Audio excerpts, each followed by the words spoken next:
A camada de ozônio localiza-se na estratosfera, entre 20 e 35 km de altura. Sua espessura varia entre 10 e 15 km e é formada por moléculas de O3, ozônio.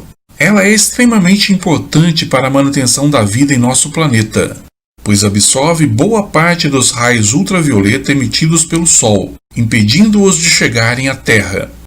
Existem 3 tipos de raios ultravioleta: UVA, com comprimentos de onda variando de 320 a 400 nanômetros, incidem na Terra durante todo o ano, com maior incidência antes das 10 e após as 16 horas. São os raios solares responsáveis pelo bronzeamento das pessoas.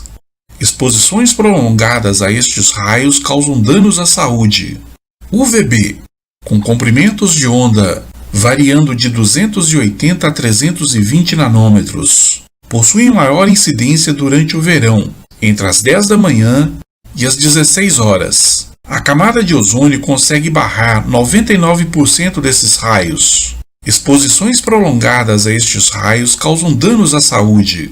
UVC, com comprimentos de onda menores que 280 nanômetros. Essa radiação é extremamente penetrante e danosa à saúde. Felizmente é totalmente absorvida pelo oxigênio e ozônio atmosférico. O ozônio é naturalmente destruído na estratosfera pela ação da radiação ultravioleta do Sol. Para cada molécula de ozônio que é destruída, um átomo de oxigênio e uma molécula de oxigênio são formados, podendo se recombinarem formando ozônio novamente.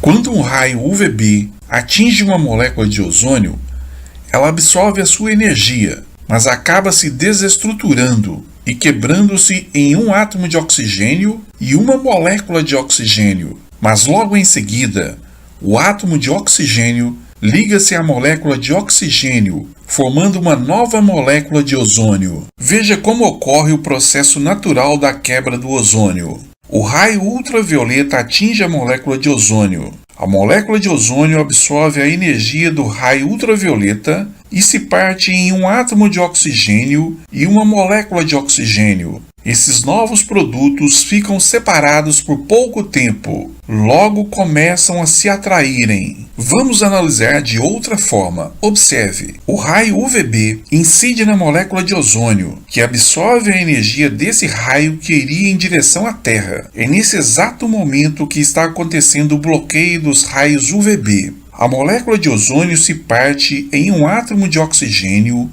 e em uma molécula de O2. Mas o átomo de oxigênio sozinho é instável e logo se ligará a uma molécula de oxigênio, formando assim uma nova molécula de ozônio. É esse processo natural de destruição e formação do ozônio que nos protege dos raios UVB. 99% deles são bloqueados nesse processo. Apenas 1% dos raios UVB conseguem passar pela camada de ozônio e chegarem à Terra, causando diversos danos à saúde, os quais iremos comentar mais à frente nesse vídeo. O clorofluorcarboneto, ou CFC, é um composto baseado em carbono que contém cloro e flúor. Antigamente, esse composto era usado como aerossóis e gases para refrigeração. Este gás causa a destruição da camada de ozônio. Veja como o CFC destrói a camada de ozônio. Os raios ultravioleta atingem tanto a molécula de ozônio quanto a molécula de CFC, causando a quebra da molécula de ozônio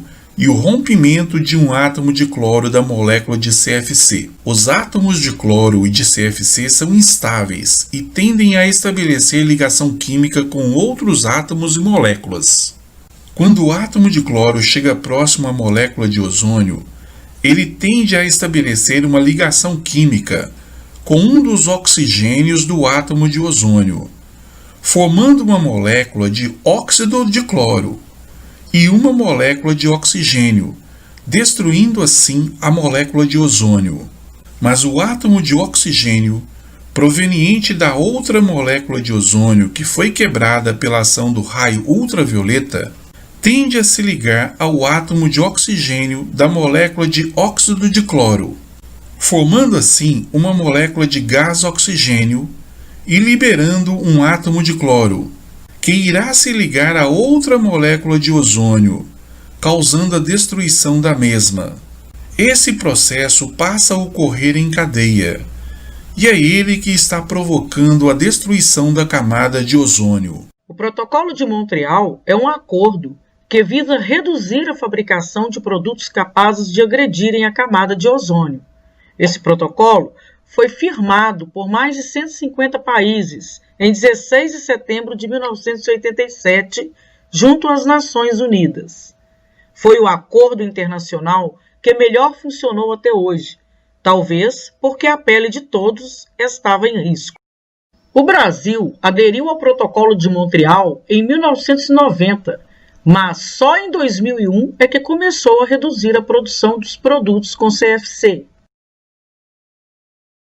Observe essas imagens produzidas pela NASA.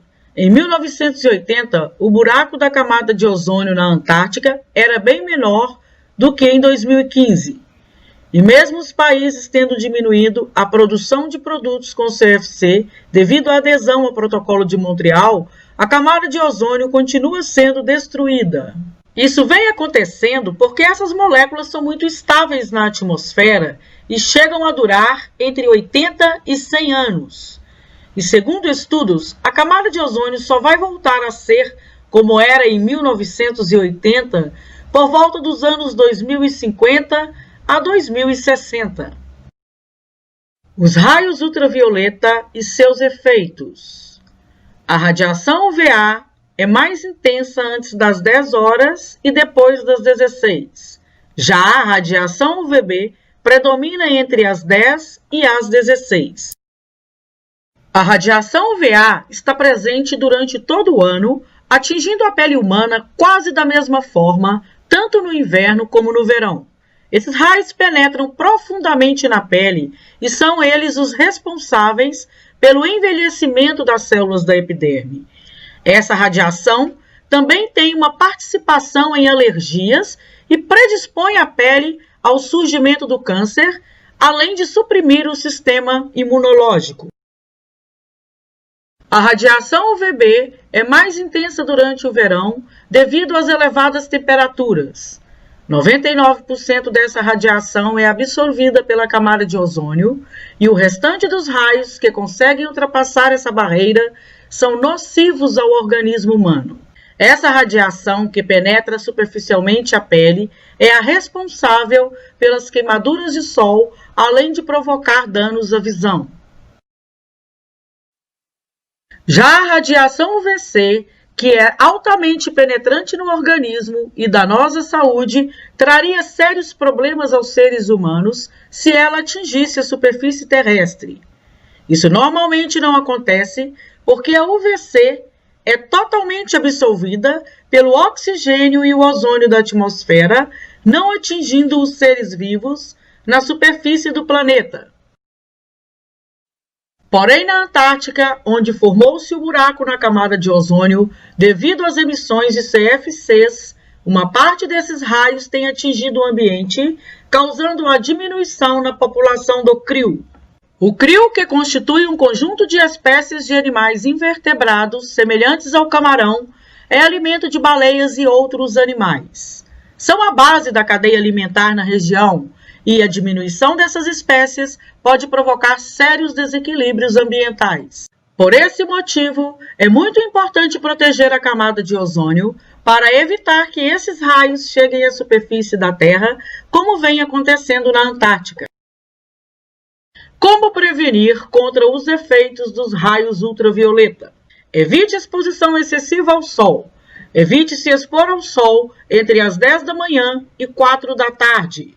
Nesse período, a incidência de UV é maior. Na praia ou em atividades ao ar livre, proteja-se com chapéus, óculos de sol e protetor solar. Superfícies como areia e água refletem os raios UV que podem te atingir, mesmo se estiver na sombra. Confira o índice de radiação solar na sua região, consultando o site satellite.cptec.imp.br/UV. O índice de ultravioleta indica na escala os perigos oferecidos pelo UV, dependendo do nível de radiação presente.